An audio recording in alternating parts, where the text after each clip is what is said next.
Oi você, boa noite. Olá, Geni Alves.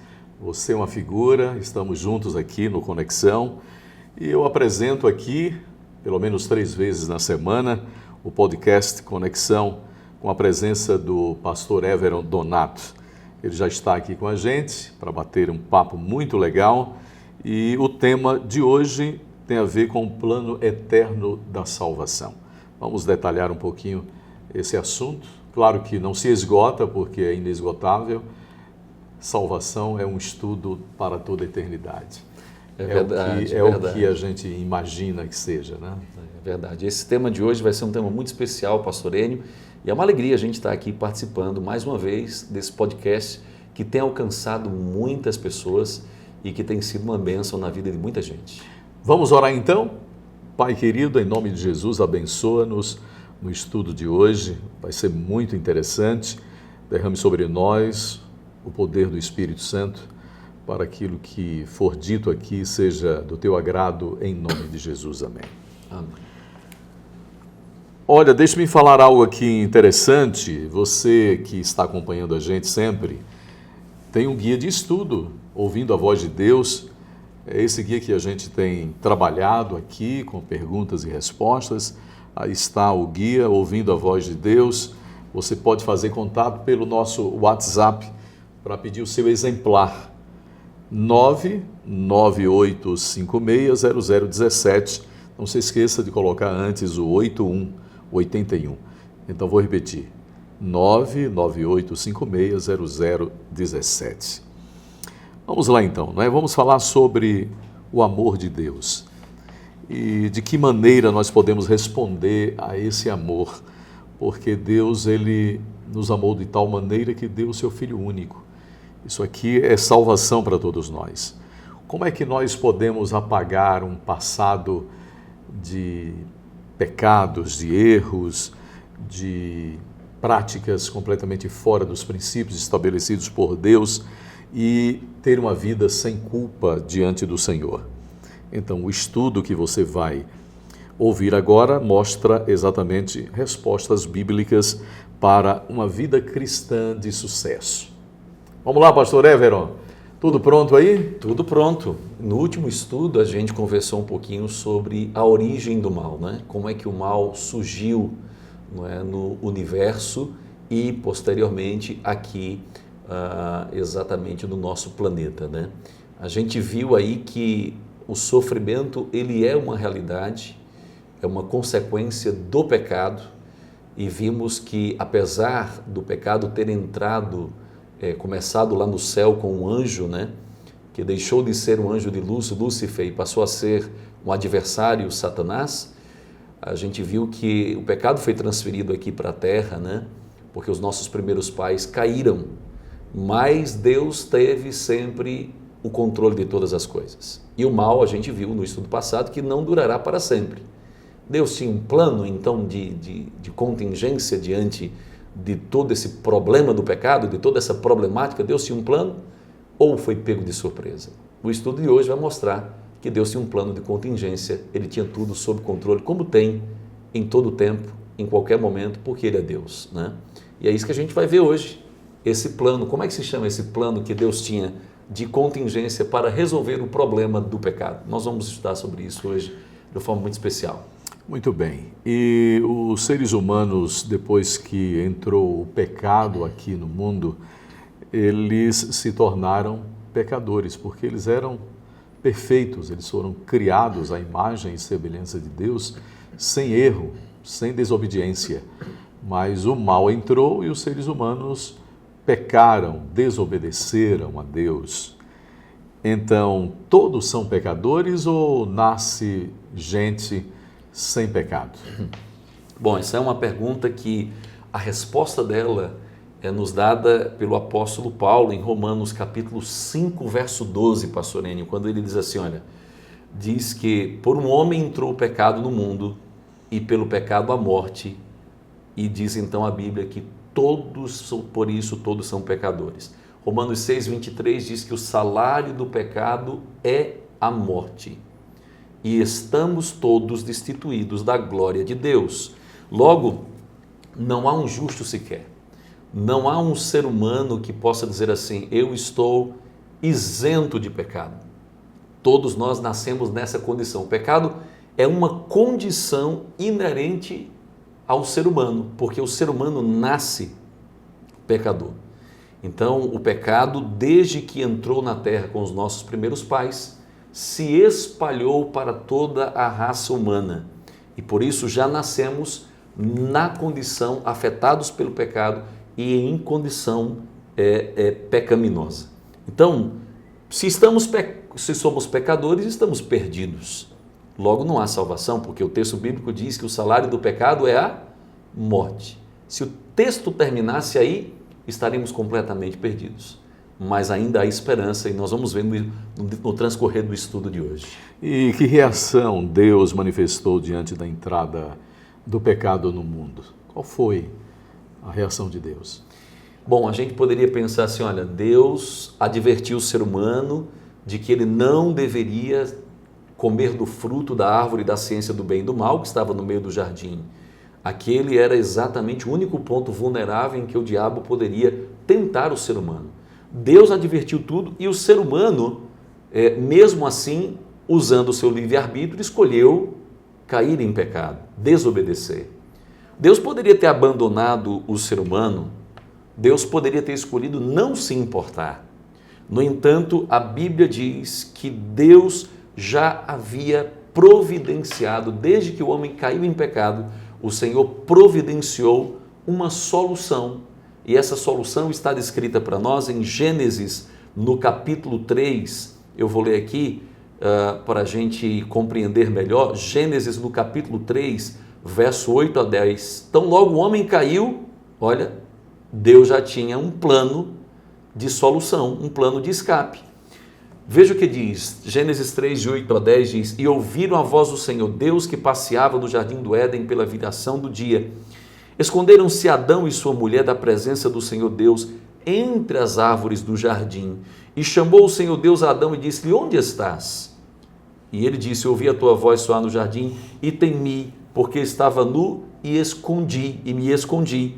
Deus poderia ter abandonado, mas o texto bíblico diz que Deus não abandonou. Veja que mesmo quando o homem pecou, o Senhor continuou vindo pela viração do dia. E essa pergunta, onde estás? É um apelo de Deus. É Deus dizendo, filho, onde você está? Eu não esqueci de você. Eu sei que você caiu porque Deus é onisciente, mas Deus não abandonou. E olha o que diz agora o verso 15. Porém, inimizade entre ti e a mulher, entre a tua semente e a sua semente. Essa te ferirá a cabeça e tu lhe ferirás o calcanhar. Esse aqui é o primeiro proto-evangelho chamado na Bíblia, onde já aqui há uma profecia de que, embora Satanás, simbolizado pela serpente, feriu o calcanhar, diz então que o Senhor enviaria um representante do céu, e era Jesus, para ferir a serpente na cabeça. Então já estava profetizado que Deus esmagaria a obra de Satanás. Ok, estamos no podcast Conexão. Você pode participar com a gente. Há aqui um WhatsApp interativo para você fazer contato conosco. E o número é 81998560017. 998560017. Você manda um recadinho para a gente, solicitando o guia de estudos bíblicos Ouvindo a Voz de Deus. Vai valer a pena você ter esse material em mãos. Vamos lá então, não é, pastor? Veja só, anteriormente você falou sobre essa questão da condição do ser humano quando pecou. E a questão agora é a seguinte, que condição, né? Qual a condição da natureza humana depois que entrou o pecado no mundo? Então, fala pra gente aí. O ser humano, ele não ficou mais santo. O ser humano também, ele não se tornou melhor. Pelo contrário, o pecado nos leva a níveis cada vez mais degradantes. E de acordo com o que diz a Bíblia no Salmo, e aí vem um texto muito interessante do salmista Davi, no capítulo 51, é um salmo de confissão, é um salmo de perdão. E no capítulo 51, verso 5, o salmista Davi escreveu assim, olha: eis que em iniquidade fui formado, e em pecado me concebeu minha mãe. Então, quando o ser humano nasce, o salmista Davi aqui deixa claro que o ser humano já nasce pecador. O ser humano já nasce nesta condição. Mesmo sem cometer pecado, porque a criança não tem a consciência ainda. É um estado. Então, independentemente exatamente. Do meu entendimento, do meu conceito, da minha consciência, nascemos pecadores. Eu sou pecador. Nascemos pecadores. O salmista Davi deixa claro isso aqui.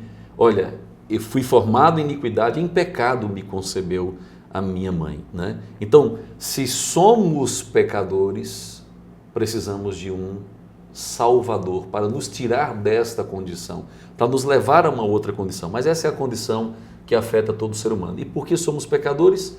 Porque qual é a prova disso? É que todos nós, com o passar do tempo, estamos sujeitos à morte, né? Então, se o salário do pecado é a morte me atinge, então eu sou um pecador. Muito bem. Agora, Deus estabeleceu um plano todo especial. Vamos falar um pouquinho sobre esse plano e como é que a gente pode entender melhor o plano de salvação desenvolvido por Deus ao longo da história do homem. Bom, esse plano de salvação, para mim, está expresso em um dos versos mais lindos que existe na palavra de Deus. Toda a Bíblia, eu poderia dizer, está resumida nesse verso. João 3,16, onde diz: porque Deus amou o mundo de tal maneira que deu seu Filho unigênito para que todo aquele que nele crê não pereça, mas tenha a vida eterna. Qual foi o plano estabelecido por Deus para nos salvar da morte eterna? Estávamos condenados não apenas à morte física, mas à morte espiritual, à morte eterna. O plano de Deus foi enviar o seu Filho, ou seja, enviar a Jesus Cristo. Ele vem como representante do céu para tomar o nosso lugar. A morte que era nossa, ele assume. A vida que era dele, porque ele não pecou, ele nos dá, ele nos oferece. Então, por conta da entrega de Cristo, por conta de seu sacrifício, porque o céu nos deu o que tinha de melhor, nós podemos ter a esperança de sair dessa condição pecaminosa que nos atinge com a morte física e a morte eterna e nos leva agora para um plano de salvação.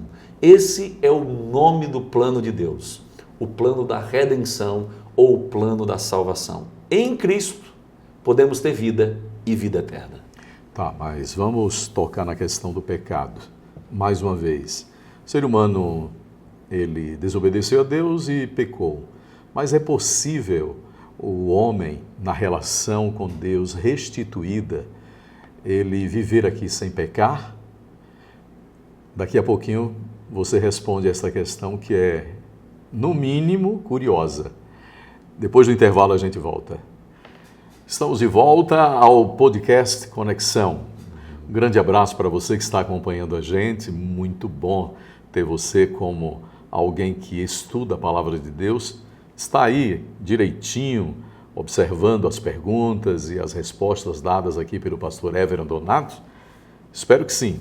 Se você quer ampliar o seu conhecimento, que tal receber em sua casa o guia de estudos Ouvindo a Voz de Deus, que é exatamente os temas que estamos apresentando aqui.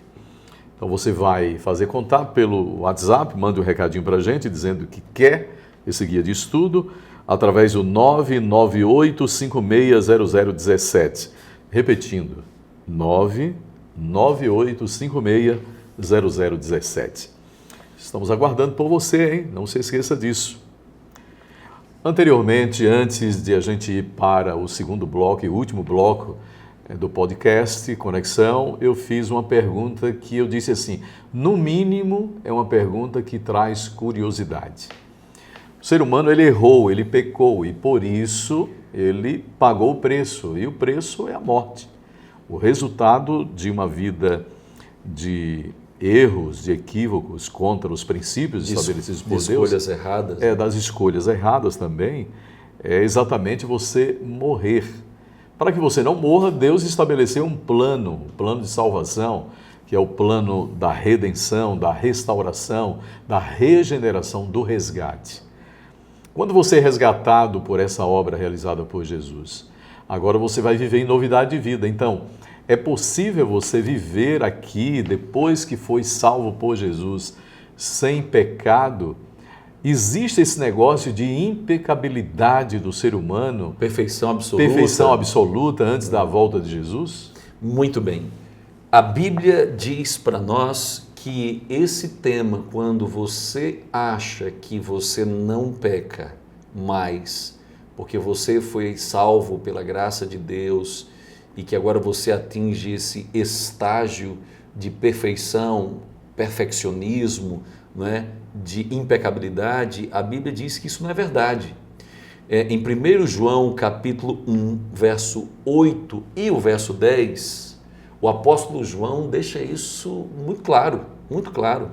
Olha o que está escrito, 1 João 1,8 diz: se dissermos que não temos pecado, enganamo-nos a nós mesmos e não há verdade em nós. Ele está chamando de que aqui?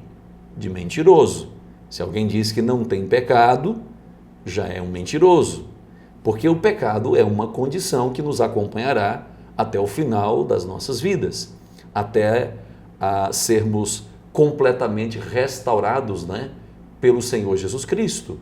E o verso 10, 1 João 1, verso 10 diz: se dissermos que não pecamos, fazemos a Deus mentiroso, fazemo-lo mentiroso, e a sua palavra não está em nós. Você percebeu aqui? Se eu digo que não estou pecando, no verso 8 ele diz: eu me faço mentiroso. Se eu digo que não peco, eu faço a Deus mentiroso. Então, esta não é a Bíblia não apresenta dessa forma essa questão de perfeição. Perfeição na Bíblia é andar com Cristo em cada estágio da minha vida. Por exemplo, nasce uma criança, né, um bebezinho. Ela não tem dente, não anda, não fala, mas o médico tira do ventre da mãe e ele começa a chorar e ele diz: é perfeito. Mas como é que é perfeito se não tem cabelo, não tem dente, não anda, não fala? Mas é perfeito naquele estágio. Agora, daqui a 1 ano, espera-se que a criança ande, já tenha nascido alguns dentinhos e tal. Agora, se não evoluiu nesse sentido, ela não está perfeita. Mas se ela já tem dentinho, cabelo, já começa a dar os primeiros passinhos, está perfeita naquele estágio. Mas ela ainda não é independente, ela ainda não consegue fazer a sua própria comida, ela não tem trabalho, ela não consegue fazer uma série de coisas por si mesma. Mas ela é perfeita naquele estágio. Então, perfeição é andar com Cristo.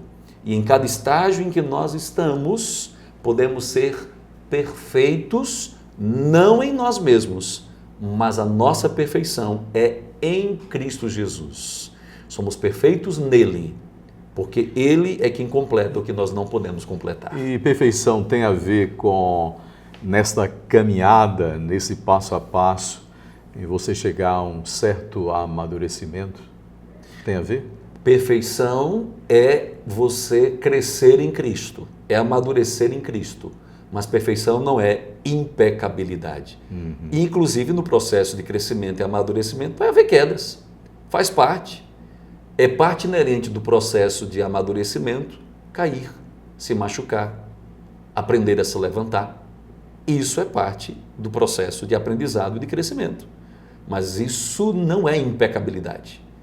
Impecabilidade é descartar o Salvador. Porque quando eu digo que não peco, eu estou descartando o Salvador da minha vida. Eu estou dizendo que eu posso viver aqui na terra sem necessariamente precisar dos méritos dele na minha vida, porque eu vivo sem pecado. Então, próxima pergunta: o que é que Jesus fez por nós lá na cruz? Ele declarou, antes de dizer: Pai, a ti entrego o meu espírito, uma frase muito interessante: Pai, está consumado. Consumado. O que significa esse Pai, está consumado. Então, na cruz, toda a obra de restauração feita por Jesus, é lá na cruz que nós encontramos Essa isso. palavra consumado é tetelestai no grego e quer dizer foi feito com perfeição, foi completado. O que estava faltando, imagine um copo que precisa chegar a completar o seu nível ali até a boca, foi completado, transbordou. Então o sacrifício de Cristo foi completo. E por ser completo, não é necessário mais nenhum outro tipo de sacrifício. Veja que no Antigo Testamento era feito o sacrifício de cordeiros. E esse sacrifício era diário. Mas aqueles cordeirinhos, o sacrifício era imperfeito, porque era um sacrifício simbólico que apontava para o sacrifício de Cristo. Mas o sacrifício de Jesus é perfeito, é completo. Ele não precisa de retoque. Por isso, ele gritou, está consumado. Tudo que precisava ser feito para a obra da redenção foi feito na cruz do Calvário. No livro de Hebreus, o autor, ele é enfático em dizer que não há remissão de pecados com sangue de bodes ou de cordeiros. Não há remissão de pecados. Quando o sangue do bode e o sangue do cordeiro era derramado. Por que isso? Sangue de bode, sangue de cordeiro não tem poder para remover pecados. Justamente porque precisava, eles apenas apontavam, na realidade, para o perfeito sacrifício do verdadeiro Cordeiro de Deus que viria. Então, era uma maneira pedagógica do Senhor Deus trabalhar o plano da salvação desde o santuário. E este plano se concretizou quando veio Jesus Cristo. No livro de João, 1 verso 9, diz que quando João viu Jesus Cristo vindo para ser batizado, no Rio Jordão, ele disse, eis o Cordeiro de Deus que tira o pecado do mundo. Então, em Cristo, todos aqueles sacrifícios do Antigo Testamento que eram feitos no santuário celestial se cumpriram. A sombra se encontrou com a realidade. É isso que a gente pode entender. Agora, o fato é que o sacrifício de Cristo, ele foi substitutivo. A gente precisa dar uma ênfase nessa palavra. Quem merecia a morte? Eu, você, o ser humano caído, o ser humano pecador. Merecíamos a morte. Esse é o salário do pecado. Mas o que ele fez? Ele tomou o nosso lugar. De acordo com Isaías capítulo 53, verso 5 e o verso 6, diz que ele carregou sobre si as nossas iniquidades e o castigo que nos traz a paz estava sobre ele. Portanto, ele toma o nosso lugar, ele substitui a nossa condenação pela sua vida, ele dá a recompensa da vida para nós. Então estávamos condenados ao sofrimento e morte física e eterna. Havia débito eterno. Havia débito eterno. E aí na Ele cruz... paga esse débito. Isso, por isso que a palavrinha que você usou aí em grego, tetelestai. tetelestai. É complicada essa palavra, né? Tetelestai tem a ver com você pagar a dívida. Exatamente. Então Jesus pagou definitivamente a nossa dívida. Exato. Que era a morte eterna. Exatamente. E pagou com sangue. Pagou com sangue. Ele pagou com sacrifício. Porque somente vida gera vida. E só o doador da vida poderia nos conceder a vida que era dele, a vida eterna. Então, ele como Senhor e Salvador, ele terminou então mudando a natureza humana, ou então dando uma nova natureza ao ser humano. Sim. Será que seria isso? Não? Exatamente, porque o apóstolo Paulo, inclusive, ele fala em Romanos capítulo 7 que o que ele quer fazer de bom, ele não faz. E o mal que ele não quer praticar, ele pratica. E ele utiliza em alguns momentos a expressão velho homem. Velha natureza. E novo homem. Velha natureza e nova natureza. Isso quer dizer que em Cristo nós recebemos uma nova natureza. Mas não quer dizer que a velha natureza foi tirada de nós. Não, ela está... Ela permanece. Por isso que a Bíblia diz que nós precisamos crucificar o velho homem. Né? Ele está lá, ele está O crucificado não morria no mesmo instante, levava às vezes uma semana ou um pouco mais para morrer. Então, quando a gente toma a decisão por Cristo de aceitá-lo como Salvador, a gente crucifica o velho homem, mas ele não está morto ainda. Se ele for retirado da cruz, for alimentado, se ele for, se der atenção ao velho homem, ele revive, né? E o novo homem é suplantado. Então, o que a gente precisa entender é que a Bíblia está falando que Deus nos oferece uma nova natureza. Por isso que no livro de Coríntios diz, se alguém está em Cristo, nova criatura é. As coisas velhas passaram e eis que tudo se faz novo. Esse novo aí é no sentido de dizer que Deus nos dá uma natureza nova. Porque a antiga não serve para a salvação, mas a nova serve, porque a nova é espiritual e essa nova natureza nos conduz à vida eterna.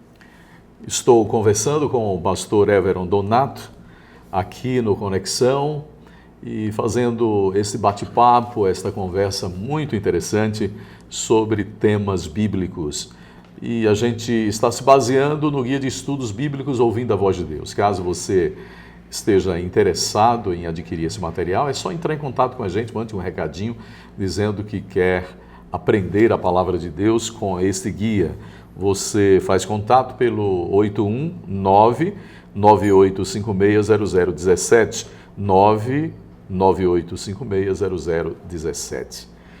Muito bem, então vamos a uma outra questão que eu acho que é interessante.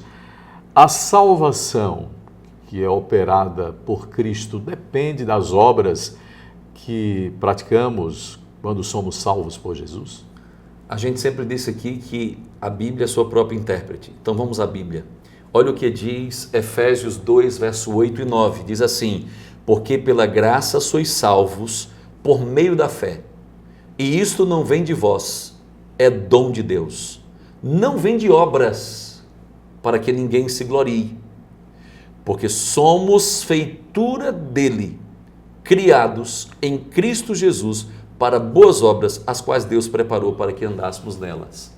Em resumo, o apóstolo Paulo aqui nos ajuda a entender que somos salvos pela graça, mediante a fé.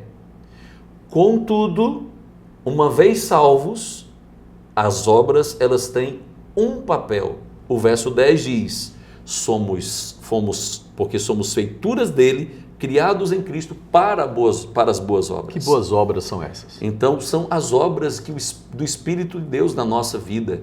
Amor, caridade, compaixão e tantas outras obras espirituais. Então, né? Quer dizer que se eu reservar, por exemplo, R$100 e comprar uma cesta básica e entregar a alguém, esta obra que eu estou fazendo vai me levar à salvação? Não. Porque eu sou salvo pela graça mediante a fé. Agora, uma vez salvo, eu preciso demonstrar esses frutos da salvação. E se eu não pegar R$100 para comprar a cesta básica para dar a alguém, isso tem alguma implicação para mim, alguma consequência se eu não fizer isso? Para a minha salvação? Se eu não demonstro amor ao meu próximo, significa que talvez eu ainda também não esteja salvo. Então, em resumo, é o seguinte... É um conflito aí, não é? É um conflito, mas vamos explicar da seguinte forma. Eu não pratico as boas obras para me salvar. Eu pratico as boas obras como resultado, porque já fui salvo. Então eu não sou salvo pelas obras, mas uma vez salvo, eu preciso praticar as boas obras como um fruto, como um resultado. É natural que quando você planta uma determinada árvore, ela dê o seu fruto naturalmente. Então, o fruto da vida de um cristão salvo são as obras, é o fruto do Espírito. Amor, longanimidade, paciência, bondade, mansidão, temperança, né? Domínio próprio. Isso aí são os frutos de uma vida que foi salva em Jesus. Então, eu não guardo os mandamentos, a obediência é um dos frutos também, né? Eu não guardo os mandamentos de Deus para ser salvo, eu guardo os mandamentos de Deus porque eu fui salvo. É uma resposta de amor, é uma resposta de gratidão. Então, a grande questão é que alguns fazem obras para receber a salvação, ou barganham com Deus para receber a salvação. Mas isso não é o que a Bíblia diz. Não há nada que eu possa fazer que me torne merecedor da salvação. Eu não tenho nada em mim mesmo. O mérito é de Cristo.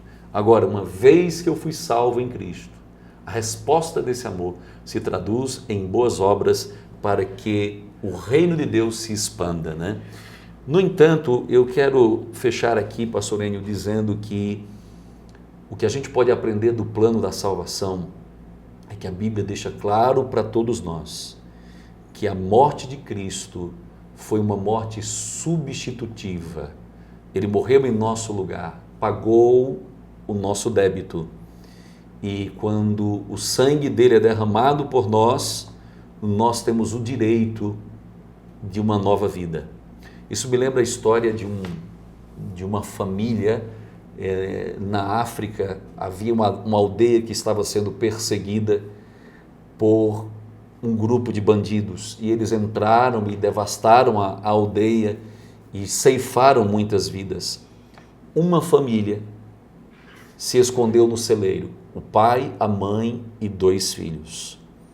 E os bandidos estavam procurando ainda ali na aldeia se havia alguma pessoa viva para poder ceifar a vida deles. Quando um deles se aproximou do celeiro e o pai ouviu os passos, sabia que se ele abrisse a porta do celeiro, eles seriam mortos. O pai pegou um cordeiro que estava no celeiro e sacrificou aquele cordeiro e derramou o sangue dele ali aos pés da porta do celeiro, e o sangue se espargiu por toda a porta, por toda a entrada daquele local. E quando o bandido chegou e viu o sangue, ameaçou entrar naquele celeiro, mas um outro que estava passando disse: você não está vendo o sangue aí já derramado? Não há mais nada a fazer aí. Algum dos nossos colegas já passou e já ceifou a vida de quem precisava ceifar. Eles foram embora e aquela família foi salva. Salva pelo sangue de um inocente. Salva pelo sangue derramado de um cordeiro. Se a gente pudesse usar essa história, a gente poderia dizer que Jesus, ao derramar o seu sangue, ele nos salvou. O inimigo vem para matar, roubar e destruir. Mas o sangue de Jesus fez com que nós tivéssemos a oportunidade de uma nova vida, de um novo começo, de uma nova história. O plano da salvação é mostrando que o inocente morreu em nosso lugar. E porque esse inocente morreu em nosso lugar, nós temos o direito a uma novidade de vida. Então, o que é que eu devo fazer? Eu devo, de todo o meu coração, aceitar Jesus Cristo como meu Salvador pessoal. Eu preciso hoje abrir o meu coração e dizer: Senhor Jesus, obrigado pelo teu sacrifício por mim.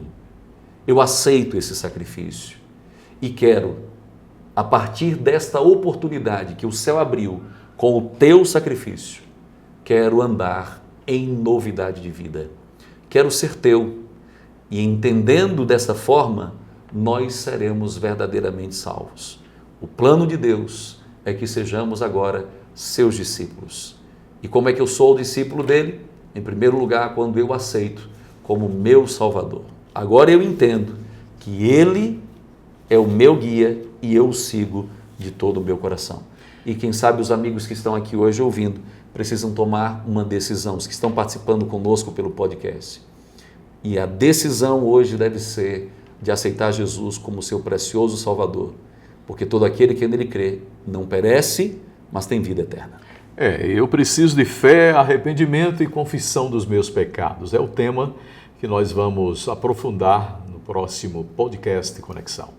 Obrigado, pastor Everon. Poderia orar com a gente? Obrigado, Senhor, por tuas bênçãos e por mais um estudo da tua palavra. Obrigado, sobretudo, pelo sacrifício de Jesus, que abriu o caminho para a eternidade.